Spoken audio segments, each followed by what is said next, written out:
Hay figuras que trascienden su oficio, no porque lo deseen, no porque lo planifiquen, sino porque algo en su presencia conecta con el hambre emocional de millones de personas que buscan, más allá de la razón, alguien en quien reconocerse. Los ídolos populares no son solo buenos en lo que hacen, son espejos, reflejan aspiraciones, dolores, rebeldías, y cuando una sociedad encuentra en alguien esa capacidad de condensar lo que siente pero no puede nombrar, esa persona deja de pertenecerse a sí misma, se convierte en símbolo, y los símbolos, a diferencia de las personas, no envejecen, no dudan, no se contradicen. Los símbolos son usados por quienes los aman y por quienes los necesitan, a veces ambas cosas al mismo tiempo. La relación entre cultura popular y poder político es tan antigua como la organización social misma. Los imperios entendieron desde siempre que gobernar no es solo administrar recursos o imponer leyes. Gobernar es también construir relatos, y para construir relatos que atraviesen el cuerpo social, se necesita algo más que discursos. Se necesita emoción, se necesita identidad, se necesita alguien que, sin ser político, hable el lenguaje de la gente, alguien que venga de abajo, que haya sufrido lo que muchos sufren, que haya vencido lo que muchos no pudieron vencer, alguien que, cuando habla, no suene a estadística ni a promesa electoral, sino a verdad sentida. Ese alguien, en el siglo XX y XXI, fue muchas veces un deportista. Y dentro del deporte, el fútbol ocupó un lugar privilegiado, porque el fútbol no es solo un juego, es un idioma, es una forma de pertenencia, es la posibilidad de sentir que algo grande puede ocurrir incluso cuando todo parece perdido. Los ídolos del fútbol, especialmente en América Latina, han cargado sobre sus hombros mucho más que goles y títulos. Han cargado esperanzas colectivas, frustraciones históricas, sueños de redención. Cuando un niño pobre llega a la cima del mundo con una pelota en los pies, no solo triunfa él, triunfa simbólicamente cada niño pobre que lo mira. Y ese triunfo no se queda en lo deportivo, se expande, se politiza, se convierte en narrativa. Y las narrativas, cuando son lo suficientemente potentes, pueden ser apropiadas, redirigidas, moldeadas. No siempre con mala intención, a veces simplemente porque el poder, cualquier poder, necesita anclarse en algo que la gente sienta como propio. Y nada es más propio que un ídolo nacido entre los suyos. Esta dinámica no es nueva. En la antigua Roma, los gladiadores eran figuras públicas utilizadas para canalizar emociones populares y legitimar al emperador. En la Europa medieval, los juglares y trovadores llevaban mensajes políticos disfrazados de entretenimiento. En el siglo XX, el cine, la música y el deporte se convirtieron en los nuevos escenarios donde se jugaba la batalla simbólica por el corazón de las masas.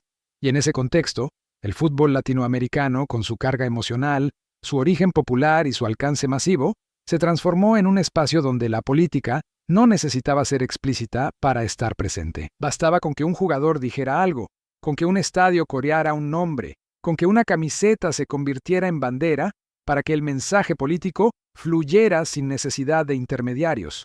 Ahora bien, para que esta relación entre ídolo y poder funcione, no basta con que el ídolo sea bueno en lo que hace.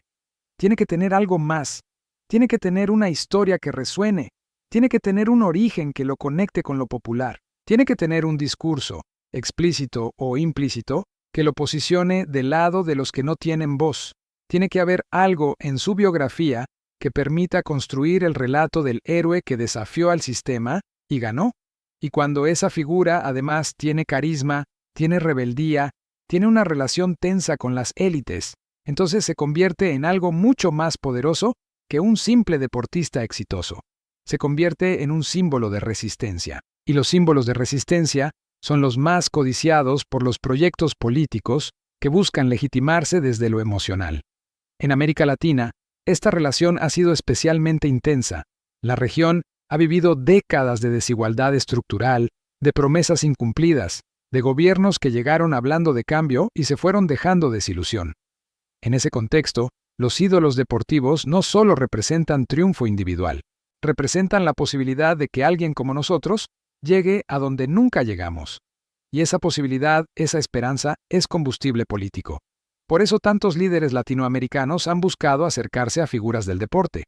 No solo para tomarse fotos, no solo para capitalizar popularidad, sino porque esas figuras tienen algo que ningún político puede fabricar: credibilidad emocional. La gente les cree no porque tengan un programa de gobierno, sino porque los vieron sufrir, los vieron ganar, los vieron llorar. Y eso, en términos de construcción de poder, vale más que 1000 discursos. Si suscribirte a este canal significa acompañar relatos que buscan entender el poder desde la historia y no desde el enfrentamiento, entonces tal vez valga la pena dejar un me gusta y seguir escuchando, porque lo que viene no es una acusación, sino un intento de comprender cómo se construyen los vínculos entre los ídolos y los proyectos políticos que los necesitan. Diego Armando Maradona nació en Villa Fiorito, un barrio pobre del conurbano bonaerense, en 1960. Su infancia estuvo marcada por la carencia, por la necesidad, por la promesa de que el fútbol podía ser la única salida. Y lo fue. Pero no fue solo el talento lo que lo llevó a la cima, fue también la actitud. Desde muy joven, Maradona entendió que él no venía del mismo lugar que los dirigentes, que los periodistas, que los dueños de los clubes. Él venía de abajo, y esa diferencia no la ocultó, la exhibió, la convirtió en bandera. Cada vez que tuvo la oportunidad de enfrentarse a una autoridad, lo hizo. Cada vez que tuvo la oportunidad de cuestionar al poder establecido, la aprovechó. No siempre de forma articulada, no siempre de forma coherente, pero siempre de forma sentida. Y eso fue lo que lo convirtió, mucho antes de cualquier vinculación política explícita, en una figura que resonaba más allá del fútbol. Su relación con la FIFA, con los árbitros, con los dirigentes, estuvo siempre atravesada por la desconfianza. Maradona no creía en las instituciones, creía en la gente, creía en los que, como él, habían tenido que pelear cada centímetro de terreno, y esa visión del mundo, ese posicionamiento implícito, lo hacía naturalmente compatible con discursos políticos que también desconfiaban de las instituciones, que también hablaban de pueblo versus élite, que también construían su identidad desde la confrontación con el poder establecido. No es que Maradona haya sido reclutado por ningún proyecto político en particular, es que su forma de entender el mundo ya estaba alineada simbólicamente con ciertos tipos de narrativa política, y eso, con el tiempo, lo convirtió en un aliado natural de líderes que hablaban su mismo lenguaje. Durante su carrera, Maradona jugó en clubes de Argentina, España e Italia. Ganó títulos, rompió récords, se convirtió en leyenda. Pero fue en el Mundial de México 1986, donde alcanzó la dimensión mítica, no solo porque ganó el torneo, sino por cómo lo ganó. Con genialidad, con trampa, con pasión, con todo lo que hace que el fútbol sea algo más que un deporte. El gol con la mano contra Inglaterra, seguido minutos después por el que muchos consideran el mejor gol de la historia, condensó todo lo que Maradona representaba. La astucia del pobre que se las arregla como puede, la belleza del talento que no necesita permiso, la revancha simbólica contra un imperio, porque ese partido no era solo un partido, era Argentina contra Inglaterra, era el sur contra el norte, era el colonizado contra el colonizador, y Maradona en ese momento dejó de ser solo un jugador. Se convirtió en un símbolo de resistencia antiimperial, y eso, para muchos líderes políticos de América Latina, fue un regalo.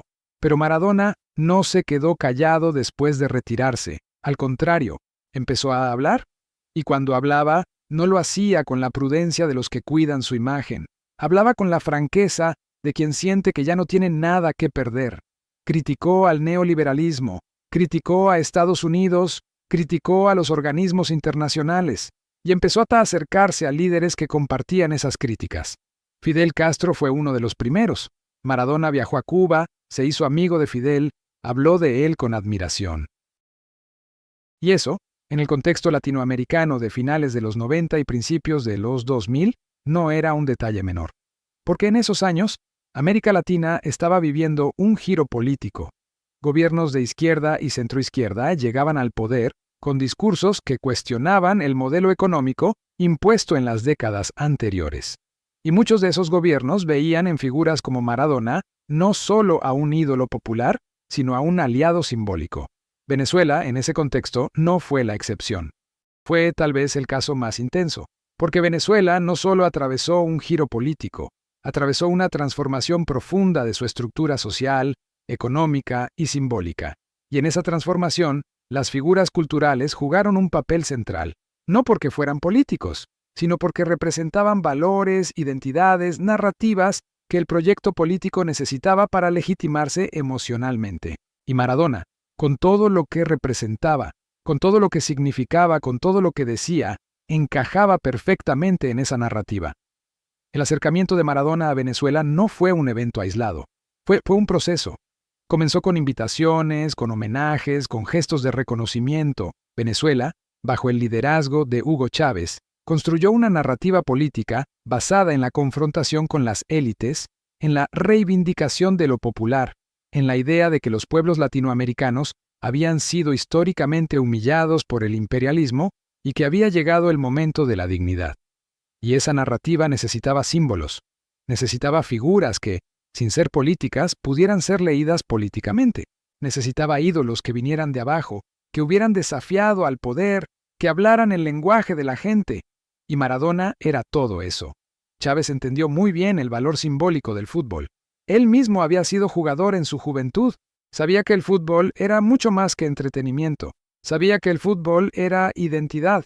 Sabía que el fútbol era emoción. Y sabía que, en América Latina, el fútbol era una de las pocas cosas que atravesaba todas las clases sociales, todas las ideologías, todas las fronteras. Un gol podía unir a millones de personas en un mismo sentimiento. Y ese sentimiento, si se canalizaba bien, podía convertirse en apoyo político. Por eso Chávez buscó acercarse a figuras del deporte, y por eso Maradona, entre todas esas figuras, ocupó un lugar especial. El primer encuentro entre Chávez y Maradona fue simbólicamente poderoso. Maradona llegó a Venezuela y fue recibido con honores que no se reservaban para cualquier visitante. Hubo abrazos, hubo discursos, hubo cámaras y hubo, sobre todo, un reconocimiento mutuo. Chávez veía en Maradona al rebelde que desafió a las élites del fútbol. Maradona veía en Chávez al líder que desafiaba a las élites globales. Y ambos, cada uno desde su lugar, sentían que estaban del mismo lado de una batalla simbólica que trascendía el fútbol y la política. Esa batalla era la batalla de los pueblos contra el poder. Y aunque esa narrativa puede sonar simplista, incluso ingenua, lo cierto es que millones de personas en América Latina la sentían como verdadera, porque habían vivido décadas de promesas incumplidas, de gobiernos que les daban la espalda, de modelos económicos que los empobrecían, y cuando alguien llegaba diciendo que iba a cambiar todo eso, y cuando ese alguien se rodeaba de figuras que representaban triunfo popular, la narrativa cobraba fuerza. Maradona no solo fue invitado a Venezuela como turista, fue invitado como figura simbólica, participó en actos políticos, habló en concentraciones, se puso la camiseta del proceso venezolano, y lo hizo, al menos en apariencia, con convicción, porque Maradona creía en lo que Chávez decía, creía en la idea de que los pueblos latinoamericanos merecían dignidad, creía en la idea de que Estados Unidos había sido históricamente un enemigo de la región, creía en la idea de que las élites locales habían traicionado a sus propios pueblos. Y por eso, cuando Chávez le ofrecía un micrófono, Maradona lo tomaba y decía lo que sentía, a veces de forma coherente, a veces de forma confusa, pero siempre de forma sentida. El problema es que la convicción personal y la utilización política no son mutuamente excluyentes. Maradona podía creer genuinamente en el discurso que estaba apoyando, y al mismo tiempo estar siendo utilizado como herramienta de legitimación. Porque los proyectos políticos no necesitan que sus símbolos entiendan todas las implicaciones de lo que están haciendo. Solo necesitan que digan lo que hay que decir en el momento en que hay que decirlo. Y Maradona, con su carisma, con su historia, con su credibilidad popular, era perfecto para eso. Cada vez que aparecía en un acto en Venezuela, cada vez que abrazaba a un líder venezolano, cada vez que criticaba a Estados Unidos o a las élites, estaba enviando un mensaje que iba mucho más allá de sus palabras. Estaba diciendo, simbólicamente, que el proyecto venezolano era legítimo, que era popular, que era del lado correcto de la historia. Pero la historia de Venezuela, durante esos años, fue compleja. Hubo avances sociales innegables, hubo programas de salud, de educación, de vivienda que beneficiaron a millones de personas que antes no tenían acceso a esos servicios. Hubo una sensación, al menos en los primeros años, de que algo estaba cambiando, pero también hubo concentración de poder, hubo restricciones a la libertad de prensa, hubo persecución a opositores, hubo un manejo económico que, con el tiempo, llevó al país a una crisis profunda. Y en ese contexto, la pregunta que surge es, ¿hasta qué punto figuras como Maradona eran conscientes de esas complejidades? ¿Hasta qué punto veían más allá de la narrativa que se les presentaba? ¿Hasta qué punto estaban siendo informados de lo que realmente ocurría en el país que estaban ayudando a legitimar? Es fácil, desde la distancia, juzgar a Maradona por su cercanía al gobierno venezolano. Es fácil decir que fue ingenuo, que fue utilizado, que debería haber sido más crítico. Pero esa lectura ignora algo fundamental. Maradona no era un analista político, no era un académico, no era alguien que pasara horas leyendo informes económicos o estudios sobre derechos humanos. Maradona era alguien que sentía, alguien que tomaba decisiones desde la emoción, no desde el análisis. Alguien que, cuando veía a Chávez rodeado de gente pobre que lo amaba, pensaba que eso era suficiente prueba de que Chávez estaba del lado correcto. Y esa forma de entender el mundo, aunque limitada, no es incomprensible, porque millones de personas en América Latina entienden la política de esa misma forma, no desde los números, no desde las instituciones, sino desde las emociones, desde las lealtades, desde la sensación de que alguien está de su lado. Cuando Hugo Chávez murió en 2013, Venezuela entró en una nueva etapa.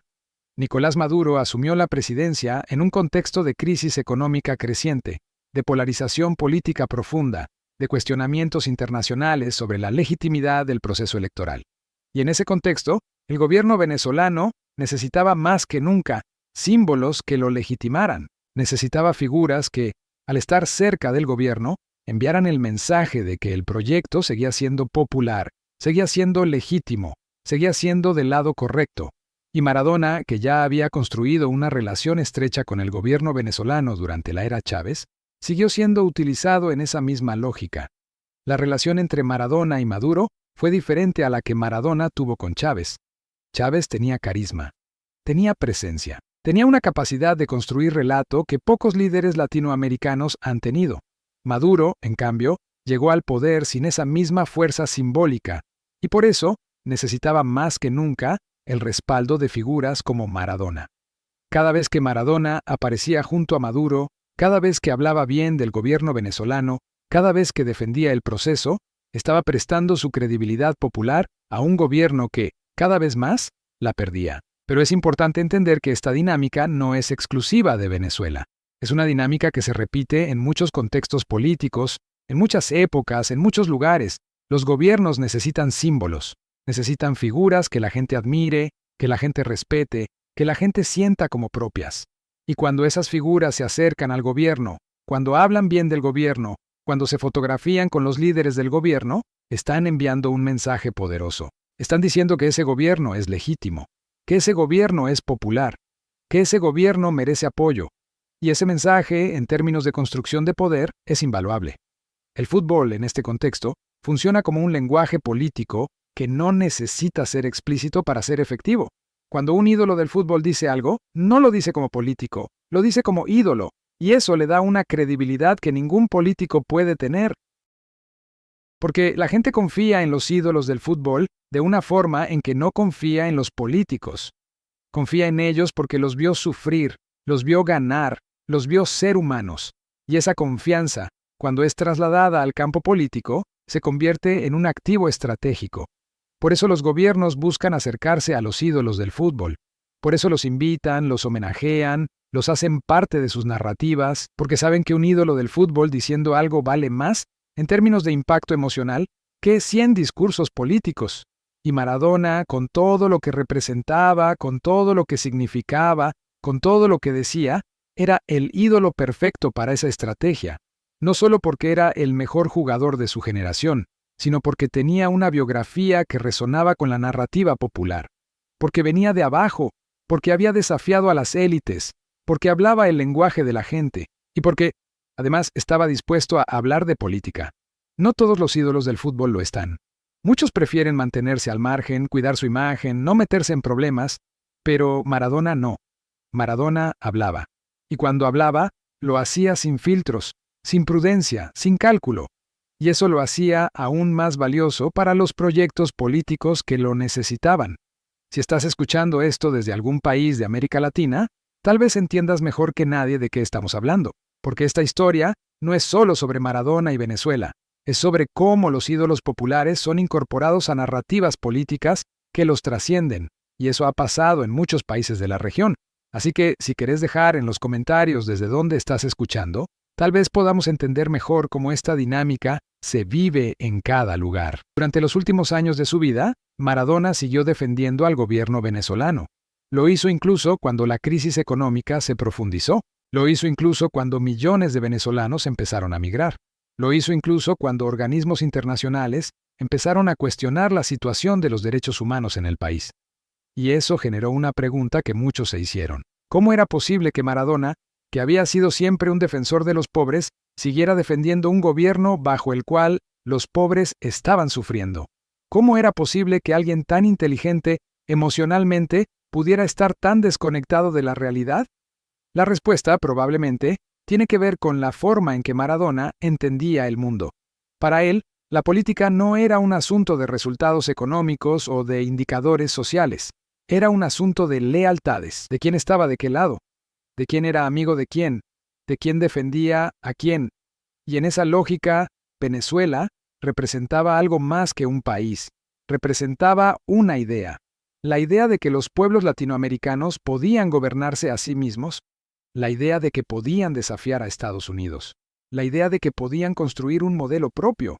Y esa idea, para Maradona, valía más que cualquier dato económico, que cualquier informe de derechos humanos, que cualquier cuestionamiento internacional. Porque esa idea era, en el fondo, la misma idea que había guiado su vida, la idea de que los de abajo podían ganarle a los de arriba. Y esa idea, aunque no siempre se sostiene en la realidad, es emocionalmente muy poderosa. Pero la pregunta sigue ahí. ¿Hasta qué punto Maradona era consciente de que estaba siendo utilizado? ¿Hasta qué punto entendía que su imagen estaba sirviendo para legitimar un gobierno que, más allá de sus intenciones iniciales, había derivado en autoritarismo y crisis? Es difícil saberlo, porque Maradona nunca fue alguien que reflexionara públicamente sobre sus contradicciones. Nunca fue alguien que dijera, he cambiado de opinión, me equivoqué, ahora veo las cosas de otra forma. Maradona fue siempre alguien que mantuvo sus lealtades hasta el final. Y esas lealtades, en el caso de Venezuela, lo llevaron a seguir defendiendo un proyecto político que, para muchos, ya no era defendible. Ahora bien, esta historia no es solo sobre Maradona. Es sobre cómo funciona el poder simbólico. Es sobre cómo los gobiernos construyen legitimidad no solo con leyes o con votos, sino con símbolos. Y los símbolos más efectivos no son los que se fabrican desde el poder. Son los que vienen desde abajo, desde lo popular, desde lo auténtico. Un ídolo del fútbol como Maradona, con su historia, con su carisma, con su credibilidad, es un símbolo perfecto para un gobierno que busca legitimarse desde lo popular. Porque cuando Maradona dice que un gobierno es bueno, millones de personas que confían en Maradona piensan que tal vez ese gobierno sea bueno. No porque hayan analizado la situación, no porque hayan estudiado los datos, sino porque confían en Maradona. Y esa confianza, en términos políticos, es oro puro.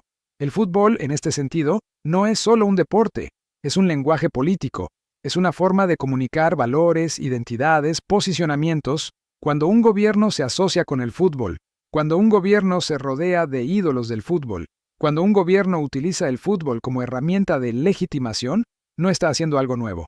Está haciendo algo que se ha hecho siempre. Porque el fútbol, como cualquier manifestación cultural masiva, tiene un poder simbólico enorme. Y ese poder puede ser utilizado políticamente. No siempre de forma consciente, no siempre de forma explícita, pero siempre de forma efectiva. En América Latina, esta relación entre fútbol y política ha sido especialmente intensa. Porque el fútbol, en la región, no es solo un deporte, es una pasión, es una forma de identidad, es una forma de pertenencia. Y en contextos de crisis, de desigualdad, de frustración social, el fútbol se convierte en uno de los pocos espacios donde la gente puede sentir que gana, que triunfa, que vale algo. Por eso los gobiernos latinoamericanos han buscado siempre asociarse con el fútbol. Por eso construyen estadios, por eso apoyan a las selecciones nacionales, por eso se fotografían con los jugadores, porque saben que el fútbol tiene un poder de movilización emocional que ninguna otra herramienta tiene. Y en ese contexto, Maradona no fue solo un jugador, fue un símbolo de que alguien como nosotros puede llegar a lo más alto, un símbolo de que los pobres pueden vencer a los ricos, un símbolo de que América Latina puede plantarse frente al mundo y ganar. Y ese símbolo, por supuesto, era codiciado por cualquier proyecto político que quisiera legitimarse desde lo popular. porque tener a Maradona de tu lado significaba tener a millones de personas simbólicamente de tu lado. Significaba que tu proyecto no era solo político, sino también emocional. Significaba que tu proyecto conectaba profundo, con algo que iba más allá de la razón, con algo que tenía que ver con la identidad, con la historia, con el orgullo. Pero los símbolos, por su propia naturaleza, no controlan el significado que se les atribuye. Maradona podía creer que estaba apoyando la causa de los pueblos, pero el gobierno venezolano podía estar utilizando ese apoyo para legitimarse frente a críticas internas y externas. Y ambas cosas podían ser ciertas al mismo tiempo. Porque en la política, las intenciones y las consecuencias no siempre coinciden. Alguien puede tener las mejores intenciones y, sin embargo, estar siendo funcional a un proyecto que tiene consecuencias negativas. Y eso, en el caso de Maradona y Venezuela, es exactamente lo que pasó. La relación entre Maradona y el poder venezolano, entonces, no puede reducirse a una explicación simple. No fue solo que Maradona fue manipulado. No fue solo que Maradona creía genuinamente en lo que defendía. No fue solo que el gobierno venezolano lo utilizó. Fue todo eso al mismo tiempo. Fue una relación compleja, atravesada por emociones, por lealtades, por intereses, por símbolos. Una relación en la que Maradona, con toda su genialidad y con todas sus contradicciones, terminó siendo parte de una narrativa que lo trascendía. Una narrativa en la que él era, al mismo tiempo, protagonista y herramienta. Y esa narrativa, vale la pena decirlo, no terminó con Maradona, sigue presente, porque Venezuela, como país, sigue siendo un espacio de disputa simbólica, sigue siendo un lugar donde se enfrentan narrativas sobre qué es el pueblo, qué es la soberanía, qué es la justicia. Y en esa disputa, las figuras culturales siguen jugando un papel central. No porque sean políticos, sino porque representan valores, identidades, posicionamientos. Y esos valores, cuando se asocian con un proyecto político, le dan a ese proyecto una legitimidad que no puede conseguirse solo con votos o con leyes. Maradona murió en noviembre de 2020.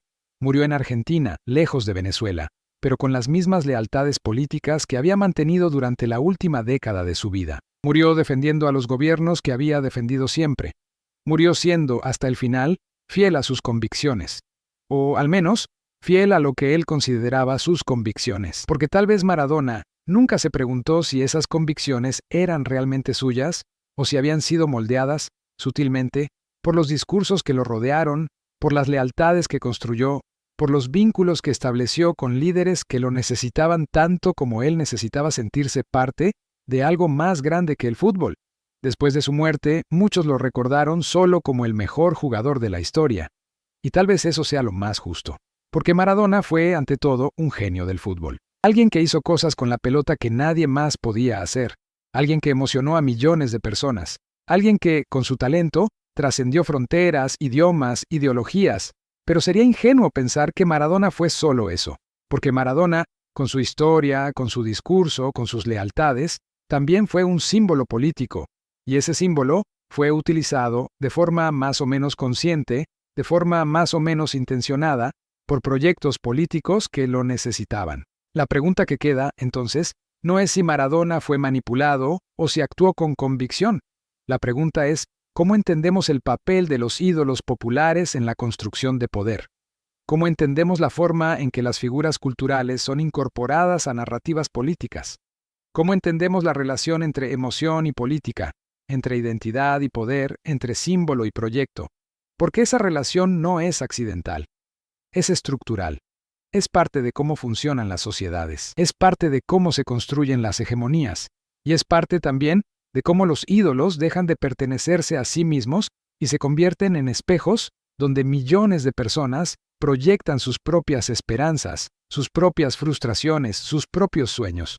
En el caso de Maradona y Venezuela, esa proyección fue especialmente intensa, porque Maradona representaba algo que el gobierno venezolano necesitaba representar. Representaba rebeldía, representaba dignidad popular, representaba victoria contra las élites. Y esas representaciones, en el contexto latinoamericano, tienen un peso enorme, porque América Latina ha vivido siglos de humillación, siglos de ser vista como inferior, como atrasada, como incapaz, y cuando alguien como Maradona llega y se planta frente al mundo y gana, eso no es solo un triunfo deportivo, es un triunfo simbólico, es la demostración de que los latinoamericanos pueden ser los mejores. Y esa demostración, cuando se traslada al campo político, se convierte en un argumento de que los latinoamericanos pueden gobernarse a sí mismos, de que pueden desafiar a los poderes globales, de que pueden construir su propio camino. Pero ese argumento, por más emocionalmente poderoso que sea, no siempre se sostiene en la realidad, porque gobernar no es solo desafiar al poder establecido, es también construir instituciones, gestionar economías, garantizar derechos, y en ese terreno, el gobierno venezolano, más allá de sus intenciones iniciales, fracasó en construir una economía estable, fracasó en garantizar libertades básicas, fracasó en crear un proyecto que pudiera sostenerse sin depender del precio del petróleo y del control autoritario. Y en ese fracaso, figuras como Maradona, que habían prestado su credibilidad al proyecto, quedaron atrapadas en una contradicción, porque siguieron defendiendo algo que, en la práctica, ya no era defendible. Y sin embargo, sería injusto culpar solo a Maradona. Porque Maradona no fue el único. Hubo intelectuales, artistas, deportistas, líderes sociales que también apoyaron al gobierno venezolano.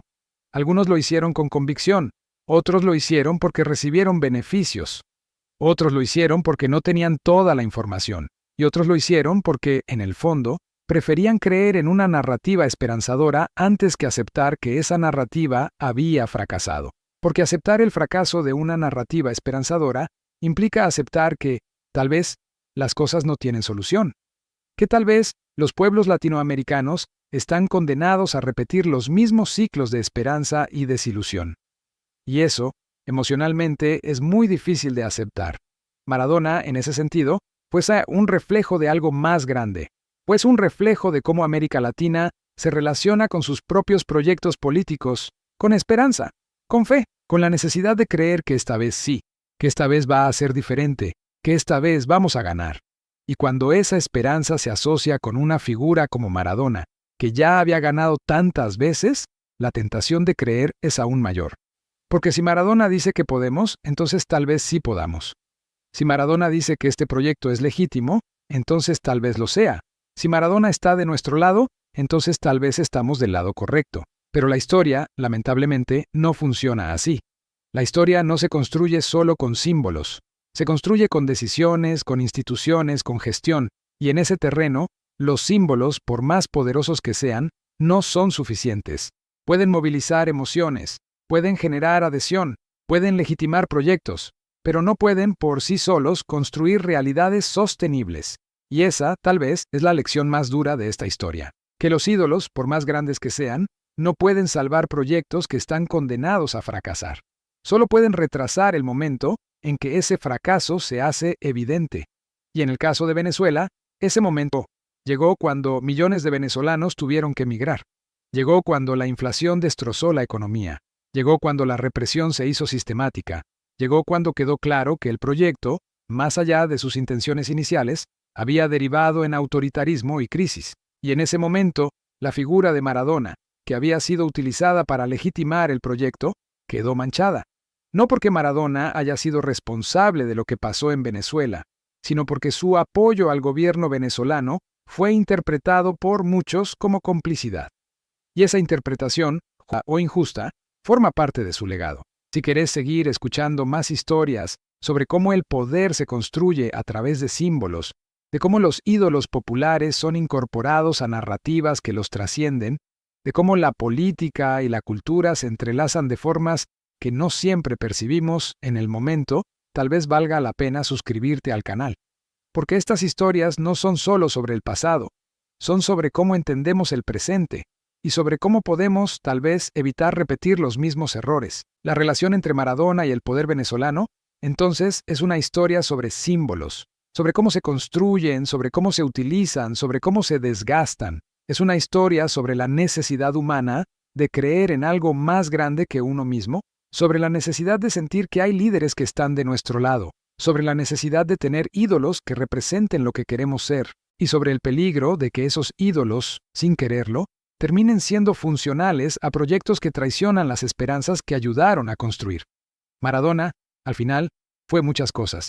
Fue el mejor jugador de la historia, fue un rebelde, fue un ídolo popular, fue un símbolo de resistencia, Fue un hombre con contradicciones profundas.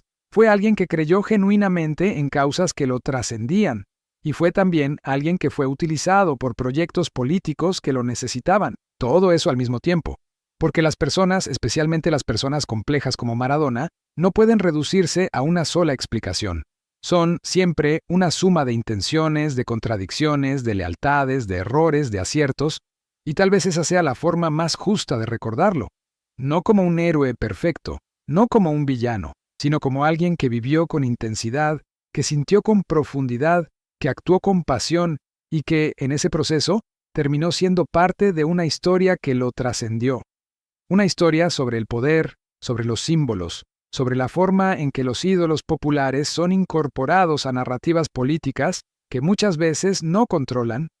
Una historia que no tiene una moraleja clara, que no tiene una conclusión definitiva, que no puede ser reducida a buenos y malos. Una historia que, simplemente, refleja la complejidad de vivir en un continente donde la política y la cultura están tan entrelazadas que es imposible separarlas. Donde los ídolos, sino también símbolos. Donde los símbolos no son solo representaciones, sino también herramientas. Y donde las herramientas, por más poderosas que sean, no siempre sirven para construir lo que prometían construir. Lo que esta historia también nos enseña es que el tiempo tiene una forma cruel de revelar verdades que en su momento permanecieron ocultas bajo el manto de la urgencia política y la emoción colectiva.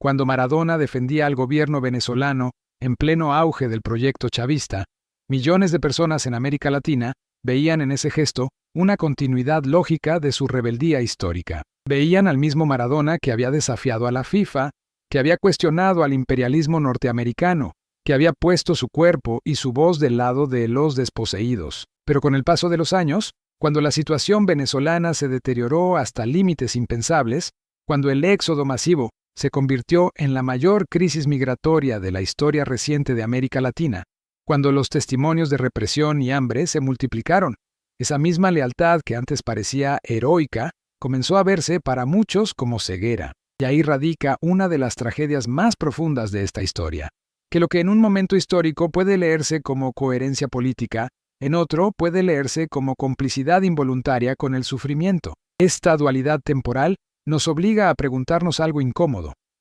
¿Cuándo debe un ídolo popular revisar sus lealtades políticas? ¿En qué momento la fidelidad a una causa se convierte en obstinación? ¿Hasta dónde llega la responsabilidad de alguien que nunca pidió ser político, pero cuyas palabras tienen peso político? Maradona nunca respondió públicamente estas preguntas. Tal vez nunca se las planteó. Tal vez su universo moral era demasiado binario, demasiado emocional, demasiado estructurado en torno a la lealtad personal, como para permitir ese tipo de cuestionamientos. O tal vez simplemente entendía que revisar sus posiciones políticas en público habría sido interpretado como una traición a sus amigos, a su historia, a sí mismo. Porque para alguien como Maradona, cuya identidad pública estaba tan profundamente entrelazada con la autenticidad, con la coherencia emocional, con la idea de ser siempre el mismo, cambiar de opinión política habría significado algo más que una actualización racional. Habría significado admitir que se equivocó en algo fundamental.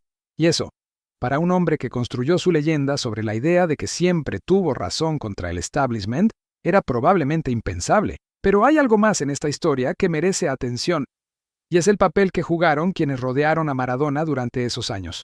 Porque Maradona, con todas sus virtudes y defectos, no era un estratega político, no era alguien que analizara escenarios, que leyera informes, que midiera consecuencias. Maradona actuaba por instinto, por lealtad, por emoción, y alrededor de esa forma de actuar se construyó un entorno que muchas veces reforzó sus convicciones sin cuestionarlas, que lo acercó a ciertos líderes sin presentarle alternativas, que celebró cada una de sus declaraciones políticas sin preguntarse si estaba siendo bien informado. Hubo asesores, amigos, colaboradores que vieron en la vinculación de Maradona con Venezuela una oportunidad. Algunos lo hicieron por convicción ideológica, otros por interés económico, otros por lealtad personal a líderes políticos específicos, y otros, simplemente, porque no se atrevieron a contradecirlo, porque contradecir a Maradona, cuestionar sus certezas, sugerirle que tal vez estaba equivocado, era arriesgarse a perder su confianza, a ser expulsado de su círculo. a convertirse en uno más de los traidores contra los que él siempre combatió.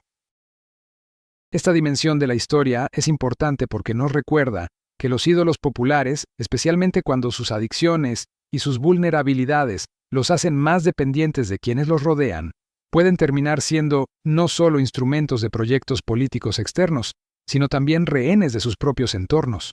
Maradona, en sus últimos años, era una figura físicamente frágil, emocionalmente volátil, económicamente vulnerable, y en esa vulnerabilidad, quienes lo rodeaban tenían un poder enorme sobre qué información llegaba a él, qué voces escuchaba, qué realidades conocía. No es que Maradona haya sido una víctima pasiva de manipulación. Fue, sin duda, un actor con agencia, con voluntad, con convicciones propias. Pero también fue, en cierta medida, un hombre cuya percepción de la realidad estaba mediada por quienes controlaban su acceso a la información. Y eso lo convierte no solo en protagonista de esta historia, sino también en una figura trágica, atrapada entre sus propias convicciones y una realidad que nunca terminó de conocer completamente. Finalmente, hay una última reflexión que esta historia demanda, y tiene que ver con lo que América Latina hace con sus ídolos, porque la región tiene una relación compleja, casi contradictoria, con las figuras que ama. Por un lado, las eleva, las sacraliza, las convierte en símbolos intocables. Por otro lado, las destruye, las critica, las condena cuando no cumplen con expectativas imposibles. Maradona fue víctima de esa dualidad. Fue amado hasta la idolatría y juzgado hasta la condena. Fue celebrado como héroe y señalado como cómplice. Y en esa oscilación permanente entre el amor incondicional y el juicio implacable, se perdió algo esencial, la posibilidad de entenderlo como lo que realmente fue. Un ser humano extraordinario en su talento, limitado en su comprensión política, generoso en su empatía con los pobres, ingenuo en su confianza en líderes autoritarios, brillante en una cancha de fútbol, confuso en el escenario político. América Latina necesita aprender a sostener esa complejidad. Necesita aprender a honrar a sus ídolos sin exigirles que sean infalibles. Necesita aprender a criticarlos sin destruirlos. Porque mientras siga oscilando entre la idolatría y la condena, seguirá repitiendo el mismo ciclo con cada nueva figura que emerja. Seguirá construyendo héroes imposibles, esperando de ellos redenciones que ningún ser humano puede ofrecer, y castigándolos cuando inevitablemente fallen. Y en ese ciclo, la región pierde la oportunidad de construir una relación más madura, más justa, más humana con quienes, por talento o por circunstancia, terminan representándola ante el mundo.